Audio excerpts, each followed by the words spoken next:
Hey guys, what's up? Cobra Axes and Allies here, bringing to you another Painted German Pieces video. This is my Global 1936 pieces, or the specialty pieces for that game. There's a lot of them, so this video is going to be a little bit longer. But yeah, so first up is my militia piece. These are just Dutch infantry that I used. Painted them up in German colors. I really like the mold of these just because they're kind of standing at attention. They don't really look like they're going to be fighting two big battles. Here's it compared to my regular infantry piece. This is my brown shirts. These are special German infantry. They've got the little armband on the sides. These are like a militia piece that I'm pretty sure can move within German-held territory. But here's it compared to the regular German infantry again. This is my German Marine. These guys were pretty rare in the war. As you know, like the Kriegsmarine was pretty much annihilated early on, so but they've got a dark blue coat, armband, and golden epaulets and buttons on their coats. They're a pretty cool looking guy. This is my mountain infantry. Use the same mold as the brown shirts. It's just an Axes Minor piece, but yeah, these look pretty nice too. The soft cap and everything. And here's it compared to my normal infantry. So next up is my Panzer Grenadiers. These guys are the ones with the Panzerfausts. These guys look really nice too because of all the different things you can paint onto them. Like, they've got the Panzerfaust. They even have a little rifle tied to their back and everything. So here's it compared to normal infantry. He's at a slightly bigger scale, it seems, too. This is my airborne infantry, or Fallschirmjäger. These guys look really cool. They're Japanese airborne, but they use pretty much the same uniform as the Germans. Cool brown and green camo scheme I used on these guys, with green backpacks, and I even two-toned the gun, so it's got a wooden stock with a black barrel. This is my flag marker, same thing I use as in Axes and Allies 40, just for crowded territories. I'll probably make a few more of these in the future. Took me a couple tries to get that swastika right, but I think it looks okay now, especially when you're looking at it down from the board. You don't really notice any imperfections. This is my cavalry piece. As always, I'm just using Risk Cavalry, painted up with the kind of like nation's color scheme, so you've got a gray infantry piece on top of it with the regular roundel painted on the bottom of it. Next is my motorized infantry. This is just a half-track Opel Blitz truck.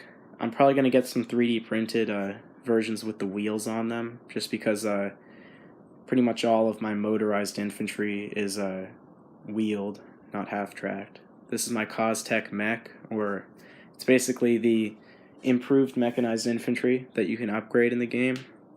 It's from the America game on Historical Board Gaming, and another really nice looking piece. I do like how it's bigger too than the normal mechs, so you can definitely see it on the board.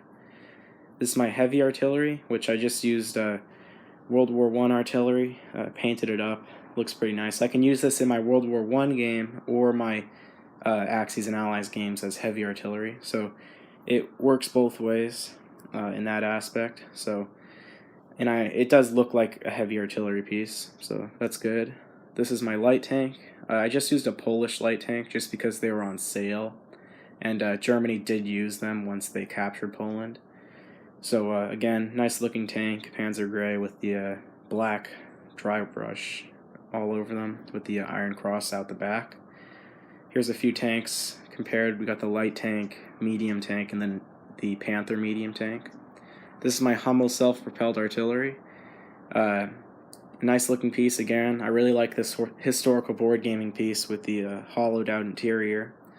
I got the iron crosses on the sides, and here's a quick look again at the interior. Yeah, nice looking piece. This is my heavy tank, the Tiger 1, and I just used a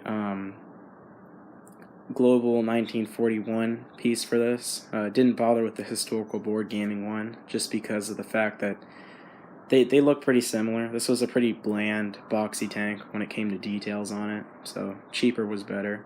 Got the little muzzle brake at the end of it, exhaust ports and everything. This looks really nice with the dry brush on it, and it's a pretty good amount bigger than the regular medium tank. This is my Afrika Korps. In normal Axis and Allies, these are just units I've transported or built in Africa, but in Global 1936, this is you can actually assemble an Afrika Korps, which can retreat on defending, and also can get to Africa a little easier by way of Lend-Lease. So these look pretty cool. I really like the German pieces done up in tan. I don't know why, it just kind of looks pretty, brings out the detail, I guess, when it's dry brushed with the brown on it. Gives it some realism. Here's my motorized infantry. And, yeah, again, I suggest you check out this on Thingiverse. There's a guy that's been releasing a ton of 3D printed small tanks and trucks and artillery, and it's really cool. You should check it out. I can't remember the name, but if you just look up World War II tanks, it'll come up as like the first thing you see, and it's just got tons of models. I'll be printing out a lot of Italian tanks from that guy. This is my jet fighter. I used red to signify that it's a jet fighter, and it's pretty nice. And this is just the Japanese jet fighter, but it looks a lot like the ME German jet fighter. This is my transport plane. I'm just using a Russian transport plane just because it was on sale. Another nice looking piece. I'm gonna probably buff transports for 36, so you'd be seeing these a lot more in the games. They'll be able to transport 2 airborne infantry. This is my Fokker 7, and I'm using it as my medium bomber. Another nice looking piece. Yeah. Usually these would be seaplanes, but I'm just using the normal version of it. This is my heavy bomber. Again, another Japanese piece that was on sale, but makes a good German heavy bomber, 4-engined and everything. I just painted up the whole nose as silver because a lot of the later war bombers had that key feature on it for visibility.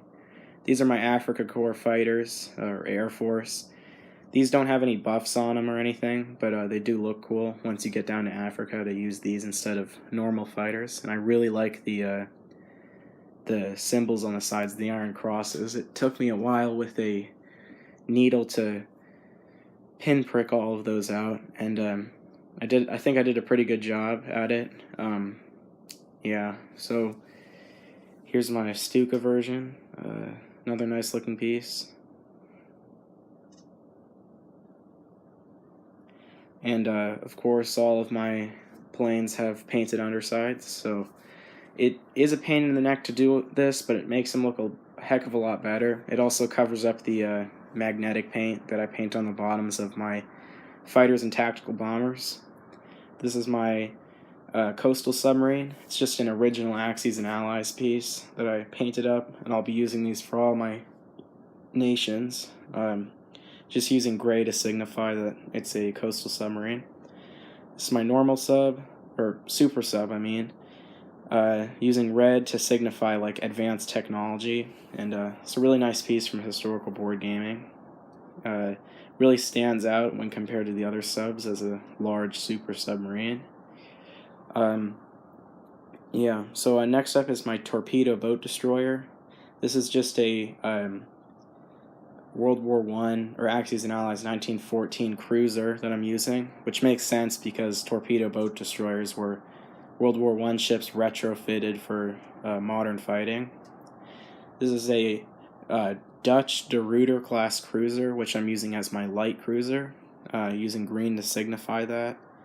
Yeah, it looks pretty nice in all. Yeah. So this is my heavy cruiser. So what I did was took a Congo battle cruiser for Japan, and I clipped a couple pieces off of it. So you can see here is the stock Congo class cruiser. What I did was I clipped the command tower and the smokestack to make it look like an O class battle cruiser. I also shaved down the sides to make it a little bit thinner, match it up with kind of the German uh, naval kind of doctrine of thin, faster ships for convoy raiding. This is my light cruiser or light carrier or escort carrier. Just used a Japanese carrier that was on sale, but Germany never built any of these really, so I think it looks all right in the game. And the lack of the command tower makes it easier to put fighters and everything on top of it. And it's really funny looking at this with a massive fighter put on top of it. And here's it next to the Graf Zeppelin carrier. You can definitely see the difference in size of these. This is my heavy battleship, which is really just a heavy Bismarck class battleship that I made. And I say made because, again, I took a Yamato class battleship from the Japanese sale bin in historical board gaming, and I shaved down a few parts of it and clipped a couple more pieces on it, like the top here, to get the standard kind of German-esque shipbuilding philosophy of having these kind of lower smokestacks and lower command towers, just to kind of, I think, hide where you would be driving the ship. And here's all my ships together. You can see definitely how it goes from small to big.